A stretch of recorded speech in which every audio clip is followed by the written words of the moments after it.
This is Anne from Book Carnival, and we're welcoming Lynn Truss back with her newest book, Psycho by the Sea.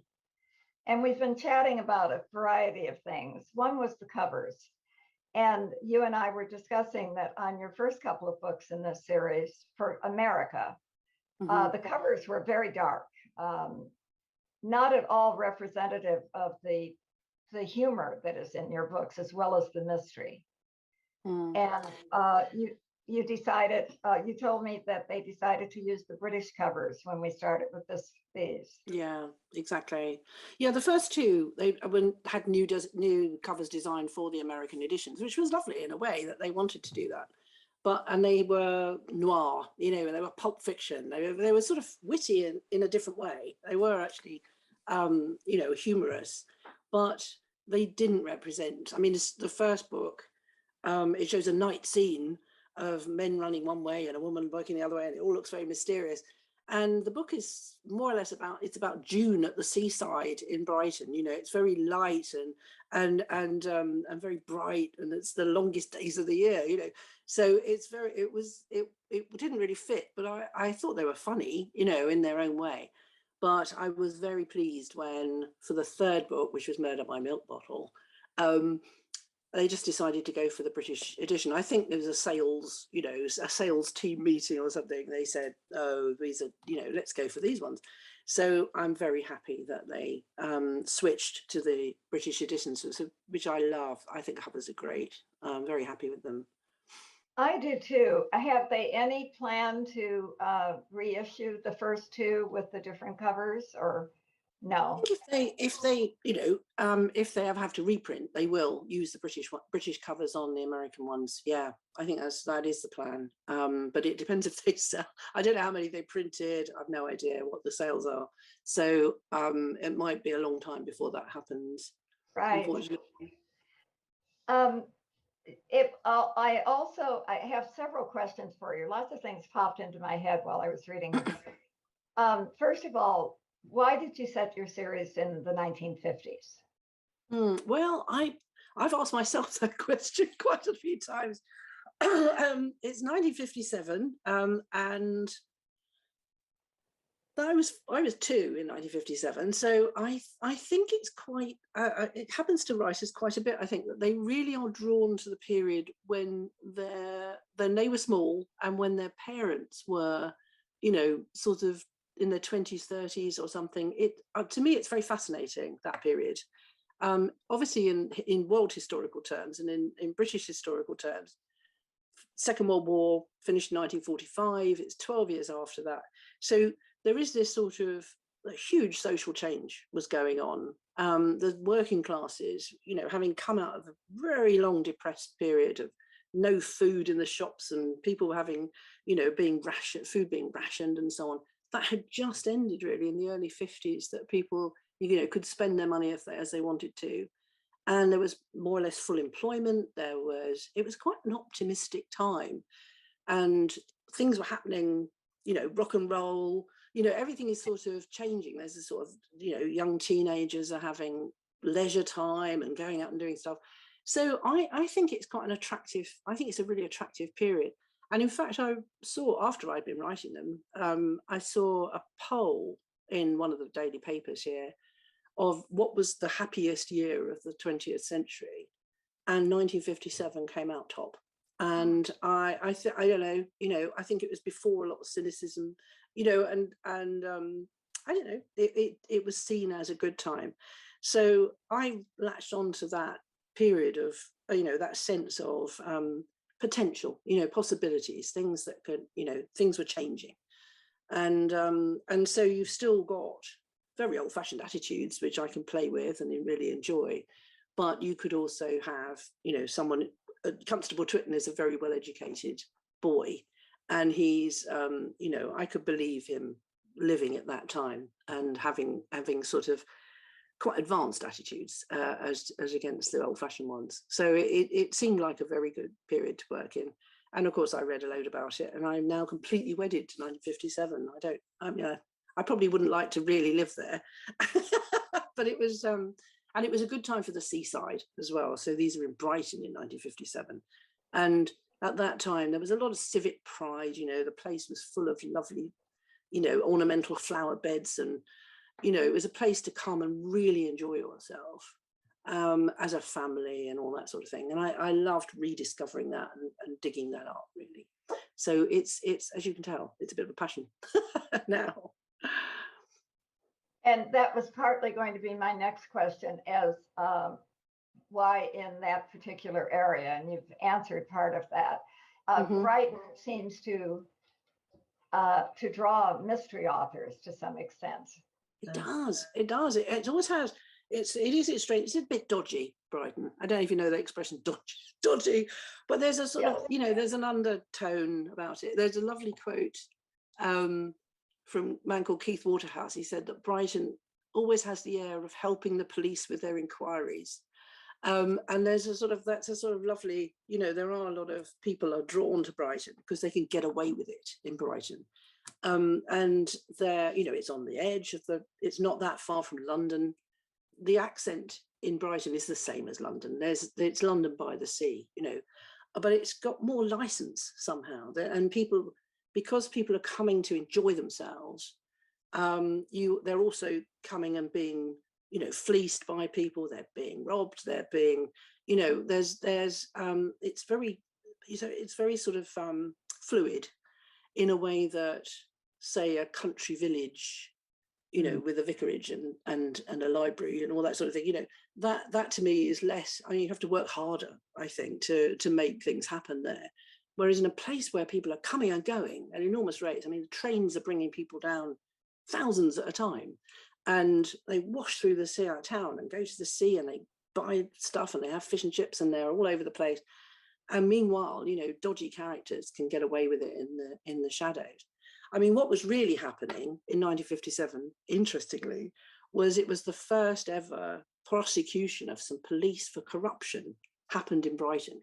The detectives in Brighton were taking bribes from gangsters, and it was exposed, and they were actually, you know, they were prosecuted. So it was actually it was a terrible time from that point of view. My police are nothing like that. They don't even know what corruption is. You know, they're too stupid. So it's but it's very rich, and I think I love that. And there are so many places attracting people. You know, dance halls and ice skating rinks and shows and films, and, you know, there's just, to me it's just very rich. So I love it. I can see why. It sounds exciting.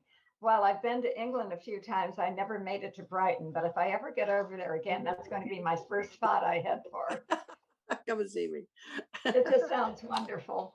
I noticed when I started reading this book that you made a point of making us aware that it is very close in time to the previous book. You're not allowing this large gap unfulfilled. And I found that interesting. Did you have any specific reason for doing that? Quite often authors leave it to our own imagination to figure out if if a year has passed or a month has passed, whatever. Did you have any specific intention with that? Well, there's one particular reason. I mean, each of the books is only 1 month after the last book. So Triton comes to Brighton in the first book in June 1957, and then there's just a month between each book. And I agree. I think ideally I'd like not to say what time of year it is and so on. But I sort of felt I had to. I felt that he had his experience was growing, and that he had to there is a sequential order of things. So in a way, it has to be done that way, at least at this stage. But the main thing is, I thought, well, I can't have the relationship between all the characters. There are 4 main characters, as you know. There's Twitten, who is young and he's 22. He's come to the police station. Above him there's a sergeant who's kind of very very emotional man, and who is a bit defeated by life and sees villainy everywhere, but can't sort of do much about it. Above him is Inspector Steen, who is very vainglorious. He's the sort of person who always attracts. It always seems to be very successful as a policeman, but is in fact terrible as a policeman. He doesn't even like investigating crime. He hates it. He resents the fact that criminals do things and then you have to sort them out. You know, he thinks it's all the wrong way around. So there are those three, and then there's the Char Lady, the woman in the police station who makes the tea, who is a criminal, and he finds that out. Twitten finds that out quite early, that she's a criminal mastermind working undercover, as it were, in plain sight in the police station, just making them cups of tea. So he is put into a really awkward position there, that he's working for people who aren't as clever as him, and he's aware of this woman who's doing all this crime. And so he's 22, and I thought, I can't move it forward by sort of a year or something every time, because that would start to really stretch your credulity that someone would put up with this. I mean, he is stuck in a very strange position, and he's also young enough that he still has loads of respect for his elders and his superior officers and so on, which is important. Whereas if it was sort of 20 years down the, 10 years down the line, or even 5 years down the line, he would, you would have to make him very cynical and bitter, because he's got these awful people that he's working for. So I felt that he has to be kept as young as possible for as long as possible, because you can believe in this eagerness, this kind of, he's very sort of can do. He's always trying to work things out, and he's trying to use his brain to sort things out as well. And what's interesting is that nearly always he needs the help of the Char Lady. He needs her help really to solve crimes, because she's clever in a different way. He's clever intellectually. He reads the right books. He knows all about psychology. He's very keen, but he actually doesn't really understand how criminals operate, because he went to the wrong school. So he works with her. So it's a lovely tension between them all that I really love. And I feel you can't, if you add the element of time too much to it, it falls apart. I think it would fall apart. So I really want to keep them as closely packed together. And then there's the comic element of how much has happened in just 3 months. How much has happened in just 4 months now. He's been involved in, so many violent deaths now. Yes. It's terribly unlikely that would happen within a 4-month period. So I kind of like the comic aspect of that he's that is just so much happening to him. And usually in the first 4 months you just find out where the canteen is and do a bit of beat duty, but he's been involved in sorting out enormous crimes. So I rather like that too. Well, and it's interesting with Whitten that he not only has grown as far as being a police officer and the procedures and everything, but he's somewhat clueless about other things. Exactly. And he has to stay like that. You have to have that sort of innocence about him. So and he has got, he's respectful. He's terribly respectful to everybody. Calls everybody sir. He's and when he really wants to do something and he's told you can't, he doesn't do it. Because he's young and he's very been very well brought up. But at the same time, you see a lot of things through his eyes as he's trying to sort things out and trying to come to it. I found that when I'm reading other people's crime novels, quite often they put their hero under some terrible traumatic, some awful situation in about 3/4 of the way through. They suddenly get in terrible peril. They are about to be hanged or strangled or drowned or something, and terrible things are happening to them. And what I do to Twitten is I just pile on the stress. He doesn't get enough sleep towards the end. He gets very, very strung out usually with trying to work out all these things at once, and he gets a bit hysterical, and that's all I do to him. I just make him a bit hysterical really, and then I don't want to put him in mortal peril, but I do him a hard time. But just his brain is put under a lot of stress as he tries to work out how everything fits together. I put Brunswick in some peril in this one. He actually does. He's tied to a chair. And as light as all of the things we've been talking about is, you have at the core very serious crimes. Yes, I do. I don't know quite how it works, really. I often wonder about this, about, I shouldn't be doing that. I shouldn't be making light of, quite such vicious things happening. I think my favorite thing in this is when a very heavy object falls on some people, and it's very funny. It is just very funny. I mean, you don't like these people, you think it's good that they've been wiped out, but I think, how do I do that? How can I be so callous that I think it's hilarious that these people have this very heavy object fall on them? But it's it's part of it's a sort of climax of a comic scene, and I suppose we've always had that in comedy, that slapstick sort of violence, I suppose it is. But yeah, I mean, they're also,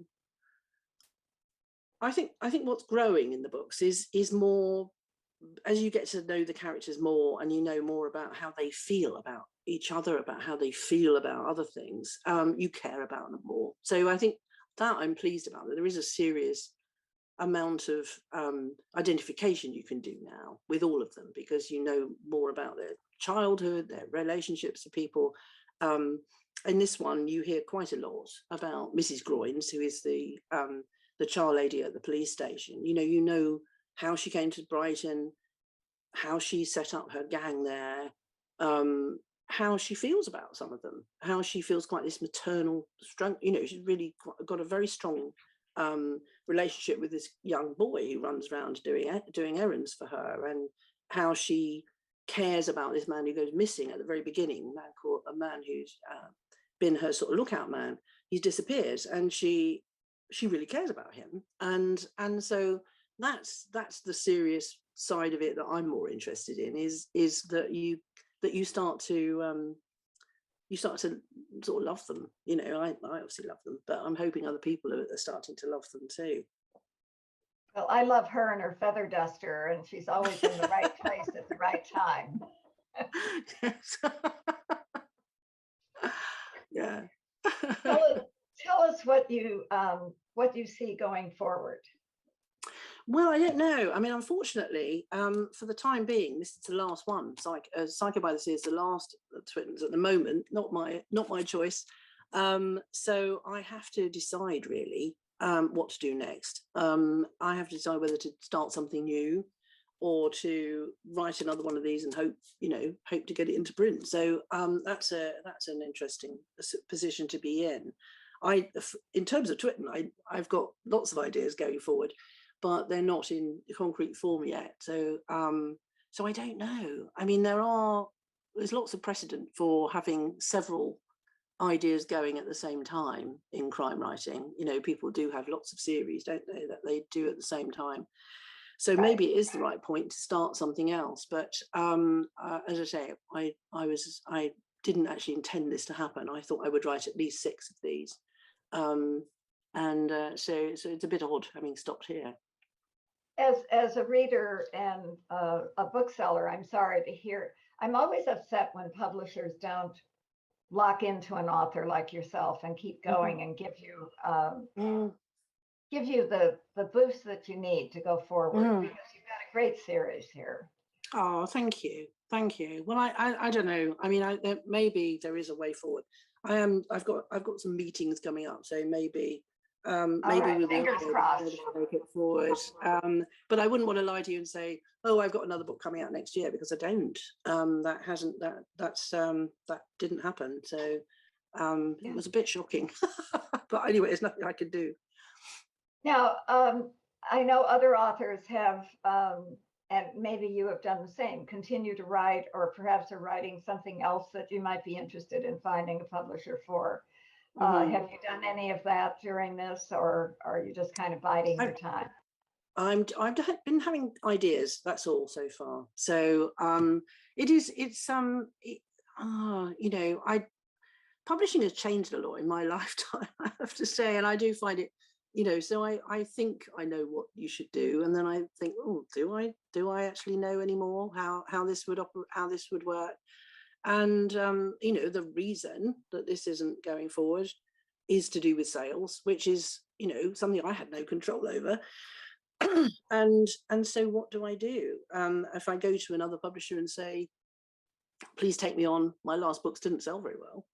That's not going to be, they're not going to take me. So it's very tricky. I've had real ups and downs in that I had one book that sold millions, the punctuation book. So I can't complain that I haven't had a good time with it, but it is awkward, this. It's left me in a very difficult position. Well, and so if someone makes a movie of them, that'll be great. That's what we need to have. It would be a delightful movie or a delightful TV series, because you want to go forward with the characters. So we all have to think in those terms. I've only had the store for 10 years, but in that 10 years, I've seen a tremendous difference in how publishers deal with authors and how the lack of support has come about. When I first took over the store, it was the publishers couldn't do enough for authors, and were supporting them in so many different ways, promotional as well as getting to signings and touring. And all of that has dropped off and diminished to a great extent, which is disappointing to fans and of course devastating to authors.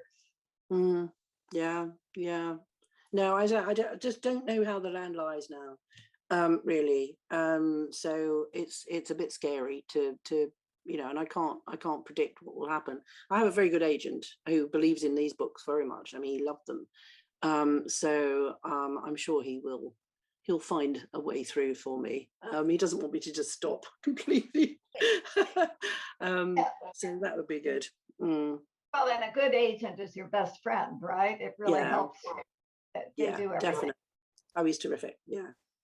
Wonderful. What else would you like to tell us about your characters and your structure of them? Well, I mean, what's been interesting actually for me writing these books is that I did write, I wrote a radio series originally. I wrote 4 lots of 6 stories about these characters. That's where they originated, was on radio. And writing them as fiction has been so lovely. I mean, it's so interesting, because I didn't think it would be easy, but I thought, oh, I know them so well, so it'll be just a pleasure. It was actually really hard to start with, finding the tone of voice for the books, because obviously when they're on radio, they are just voices, and you have actors playing them, and I got to know my actors very well. And you know their strengths, and you know what they're really good at. And so the characters sort of develop along different lines, because of the actors involved. And you kind of, as I say, everything is in what they say. All the situations are just conversations. It's all about listening, for the listener. So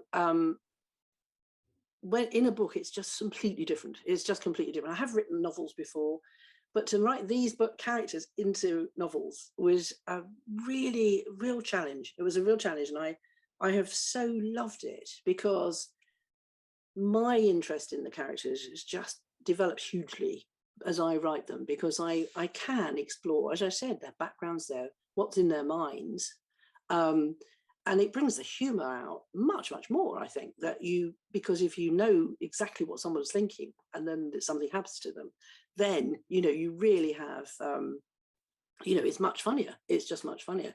So I have sort of learned to write them as novels, as fictional characters, along the way, and that's been a real pleasure. I mean, a huge pleasure.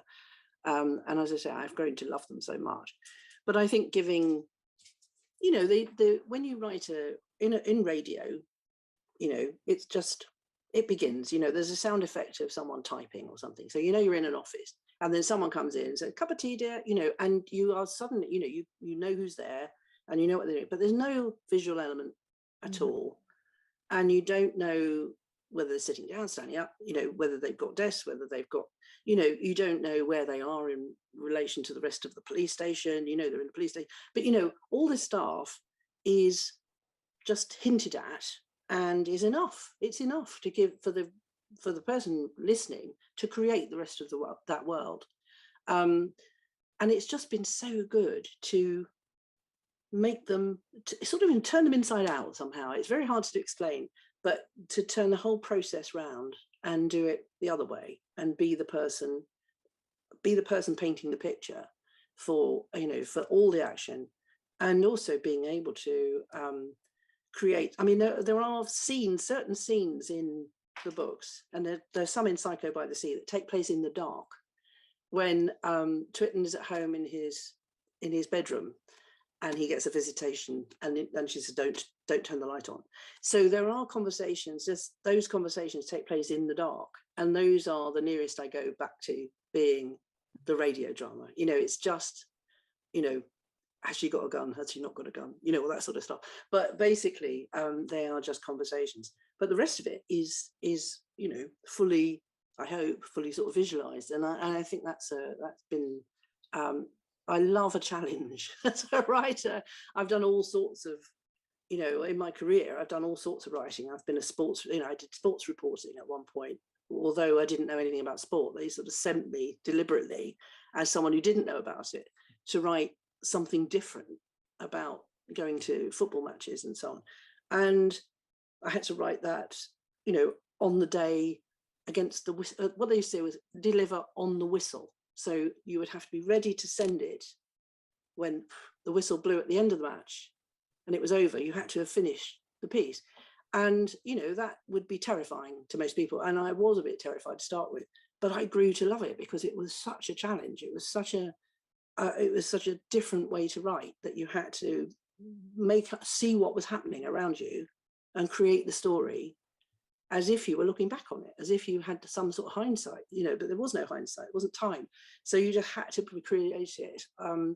And then obviously, if the story changed to, halfway through it, and, all the play went the wrong way, you'd have to rewrite it all, or put a lot of knots in, not that didn't happen, and have it ready to go. So anyway, that was one example of just doing something that's not natural to you, that you just really enjoy the challenge. And writing these books, taking characters that existed in a different form, as it were, and then making them into this form, has been extremely satisfying.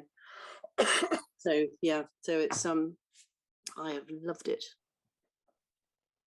That's wonderful. And it's nice to have been able to flesh them out, so to speak, and be in control of it, as opposed to someone else doing it for a film or whatever. Yeah, I mean, now, this is why when people say, would you like to see it on television, I'm sort of in two minds, because in a way I've already converted from the other medium, and the idea of sort of sending them back to be possibly caricatures, I just say, oh no, please don't do that. But obviously it would be wonderful if somebody did.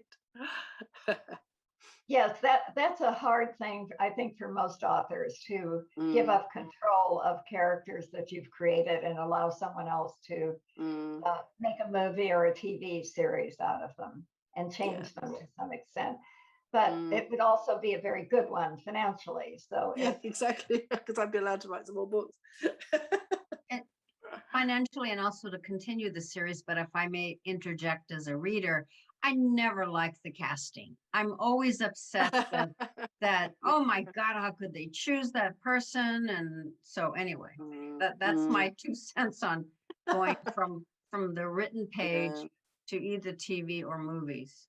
And a very legitimate one, because Hollywood or the studios make some really odd choices sometimes. And sometimes they work brilliantly. Michael series is one. I thought they did a brilliant job of Which one? casting. Which one? Which one? Families for Bosch. Oh yeah. You know, the casting in that I thought was brilliant and worked out very well for him. And most of us who love Bosch were satisfied with the actor that they chose. But I agree with Catherine that most of the time it's a little bit of a letdown because we see something else in our heads when we're reading these. What was lovely with these ones was that the chap who played Twitten when it was on the radio, I asked if he would read them for the audiobooks. So that's been lovely that I knew that the person reading from the audiobooks actually knew the characters, knew and already liked my humour. I also knew that he was a fantastic reader, that he kind of, whenever we gave him a script, he just got it straight away, and he was very quick. He's a very bright boy, you know, himself. He's quite a very young, and he's just perfect. So I was very pleased that he got to be the reader on the audiobook. And people generally have really liked his performance of the audiobooks. Oh, that's wonderful. How about opening up for questions? Do any of you have questions? Please, Catherine, go. Going back to the Char Lady, I was shocked that here was a woman who was a criminal mastermind with a gang. So I was curious because I know in America, most of the big crime people that we think of are men. And the only ones, well, I'm limited in my knowledge of the British criminal world, but like the Krays who were in the movies and things like that. Was there a model, a real life model, and you created her? Okay. No. I mean, it is a joke. You know, in a way. I mean, we're very unlikely that someone would do. But I loved it that I had a sort of working class woman running rings around everybody else. It was just for me, just the best idea, because she would be able to operate in plain sight, because she would be completely overlooked. People would never ever suspect her because of her class, because of her gender, and actually, as someone said a couple of days ago, because of her age as well. You know, they wouldn't look at her twice because she's in her 40s. She's working class, and she's a woman, and she works in a menial job, apparently. So, you know, even when they find, you know, stuff, you know, gold bullion around the office, they still don't think that it's anything to do with her, because it can't possibly be. And that's a lovely, that's just a nice conceit, I think. But no, there are, I don't think, any known master criminals who were women. I mean, obviously the Krays had a mum. Well, you know, yes, and she knew what they were up to. So, you know, it wasn't unheard of for you know, the mothers of thugs, you know, to be very, very much the same sort of persuasion, but they tended not to run things. And you know, it's my sort of revenge, really. It's my sort of feminist revenge, is to have her be the clever person. And of course, until it came out that Mrs. Groynes was the mastermind, it was very difficult to talk about the books, because the first book you find out that she's the mastermind, and people were sort of saying, why haven't you got any female? Why is it about three men? Why is it about three men? And it was sort of, oh, you know, the most important person is the woman making the tea, you know, and that's sort of, and in the hierarchy of the four of them, what's so good is that in terms of status and intelligence, it's inverted. So the people with the most status are the least intelligent, and the person with the least status, which is her, is the most intelligent. So that's sort of really lovely to me. It was fun. Very much so. Sheila or Wendy, do you have any questions? You're still muted. Lily? Okay. No, I just wish it would keep going. I think. Oh, thank you. Yeah. So we'll. Thank you. Fingers Well, crossed. thank you very much. Thank you. I mean, I don't know if I'm supposed to say, but I can't, as I say, I can't pretend there's another one in the pipeline, because there isn't. And so I just have to hope. I would love to carry on. I think they've been, as I say, I mean, I've given 5 years to these books, and I'm very, very pleased that if you like them, that means a lot. Thank you. Yes. I have 2 questions. One about, do you find that your experience as a sports writer, having to write on the fly and then send it in right away, does that help with your process now? Because sometimes writers will complain about writer's block and such. Do you find that because you've learned how to push your writing, that it helps the process? I think it probably does. Yeah, I think it probably did help. It certainly, you have to be fearless. You certainly have to be fearless. And I think I've done lots of different, as I say, I've done lots of different sorts of writing, and looking back, I think they've all helped. You know, as I say, writing radio helps because you have to put in information, you have to sneak information in. When you're you know, in a crime novel, for example, particularly, what you don't want is someone telling you stuff. You don't, I mean, occasionally I will break the fourth wall and speak directly to the reader and say, right, where are we? We've got 15 things going on here. This is a list of them, you know, sort of thing, which is a sort of deliberate, humorous thing to do. But mainly, you want all the information that the reader needs to pick up, needs to come out of something that someone says, or you say it in a rather oblique way. You don't, you know, and I think for writing mysteries, the background in radio is very helpful because you're always kind of sneaking it in, you know, smuggling it into the listener's mind without telling them directly. And I think that's been a really helpful thing. At one point I did a series for the radio that was all monologues. It was dramatic monologues. And so a bit like, I don't know if we had famously here Alan Bennett's Talking Heads, which were half-hour monologues, you know, just one person, and giving their side of a story. And as it devolves, you're aware that they don't know everything that's going on. You know, they only know some of it. And it's the bits they're not telling you that are the most important bits. And you become very tense and very interested and very involved. And I wrote some monologues of that sort. And that was fantastically useful for being inside characters, being just sort of seeing it from their point of view. So I think I'm glad I've had a kind of very varied sort of career, really. And my main, you know, it's 18 years ago now. It's 18 years since my punctuation book came out. And for at least 10 years of that, I've just had to prove to people that I don't just care about apostrophes and that I like writing other things. And you know, but occasionally, of course, I do myself a disservice by putting in a little joke about grammar or something, just because I know it will get a laugh. But the main thing, you know, it was very odd for me to be pigeonholed as someone who was only interested in grammar, when I love writing. I just love writing in all forms. And so, you know, I found that sort of very frustrating at first, that people thought, oh, well, stick to your grammar, that's what you do. And I thought, no, it isn't what I do. I've done all sorts of things, and I don't just write about apostrophes. So yeah, so I think all of different types of things I've done have been very, very helpful, actually. And I think trusting the reader is the other thing from doing the sports writing. Was I knew that the people reading my stuff, it was on sports pages, I knew that people reading it knew more about this than I did, generally.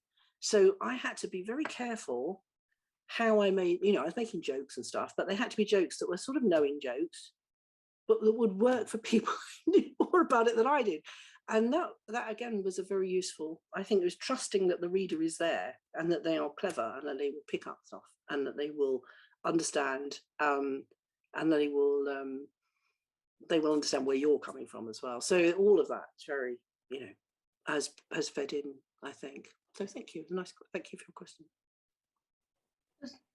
Can I have one more question, and that's it. This is based on my ignorance of the publishing world in the UK. I know in the United States, part of the problem is there's been so many mergers that we don't have the variety of publishers, some of whom would be willing to give a writer the runway that they need. Now, is that the same thing in the UK, that there's been so many mergers? I think there are some huge giant publishers, yeah. But I don't think it's a case. I don't think that's what affected this. I mean, I was in an imprint of Bloomsbury, and so I had an editor who, and it was she published them, and it wasn't really anything to do with the sort of higher, there wasn't a big decision made corporately, as it were. It was made internally.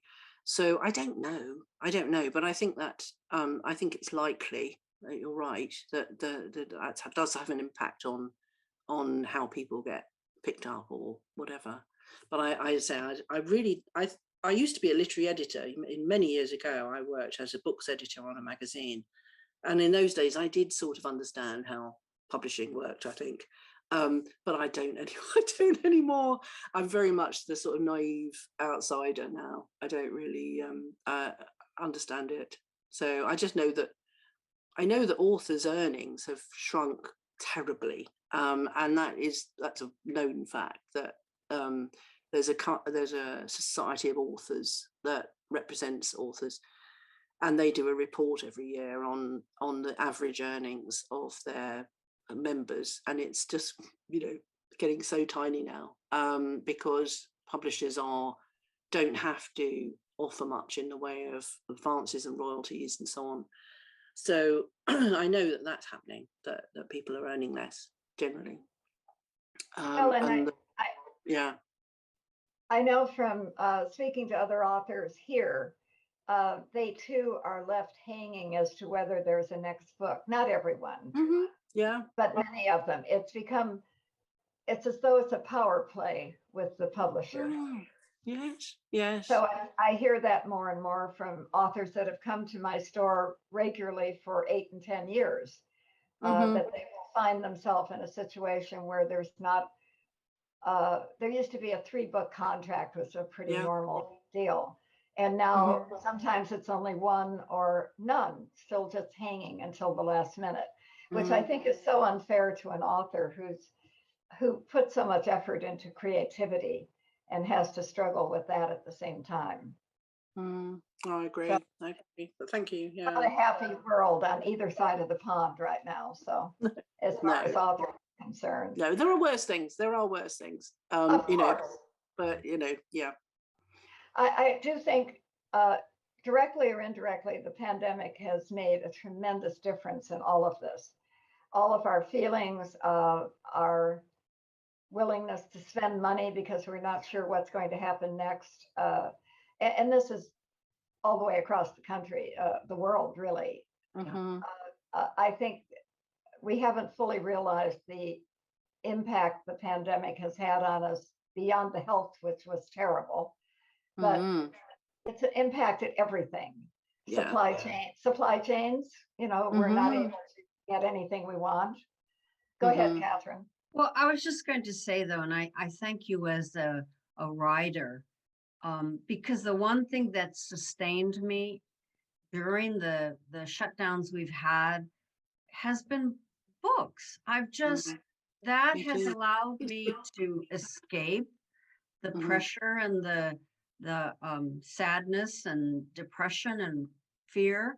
And I've just devoured books. And I know when I went for my finally, when it opened up and I went for my physical, and the doctor had me fill out this questionnaire. I think they were screening for depression and people that they should refer to the mental health section. But I just said, no, I'm doing fine. And so she looked at me and she said, "You're the only one that I've seen so far who has not indicated some feelings of sadness or depression." And so first I thought, oh, she must think I'm lying, but actually it was true. And that's primarily thanks to writer. Me too. No, I read a lot. I read a huge amount, and I loved it. I absolutely loved it. It was the sort of first time in my life, really, that I've had loads of time, loads of time to read completely uninterrupted, because there was nothing else I could do. And it was actually a sort of dream come true. That aspect, as you know, the fear of the virus, and obviously the horror of what was going on was another thing. But in terms of my day-to-day life, it was time to read, and I really enjoyed that. I got such a lot out of it. Who's So an yeah, I author? absolutely agree. Who's an author that you have enjoyed that is more Oh my goodness, I'm always terrible at answering that question. I'm terrible. I never, and after we finish, I'll say, oh, I should have said, loads of people. Now I'm hopeless. I can never, off the top of my head, it's very difficult. Yeah, I probably can't. I can't say. I can never remember what I read this morning, and then it will come to me. I'm sorry, I'm dreadful at that. But anyway, so I totally understand that. That's why I have prompts in front of me to remember names and titles. I completely understand. I can go to introduce two best friends and we'll go blank.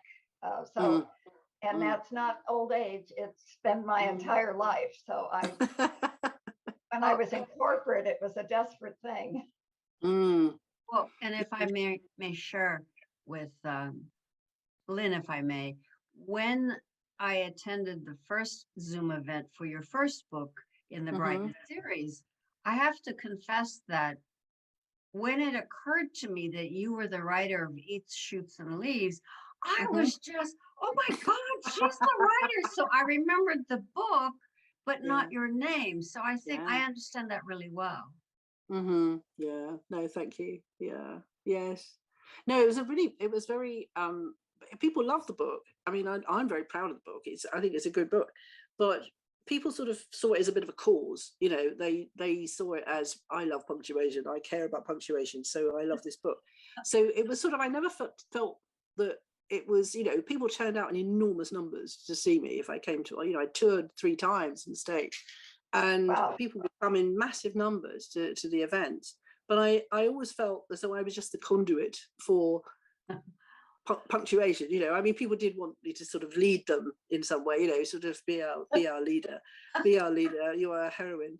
But you have your sword in hand. It wasn't me. Even if it was me, because it wasn't. I'd written the book, and I was very proud. As I say, I'm proud of the book. It is funny, and it's kind of got lots of content that I really enjoyed writing. But really, people came because they don't like seeing the apostrophe missing, and I had lots of sympathy for that, but they weren't there for me as a writer.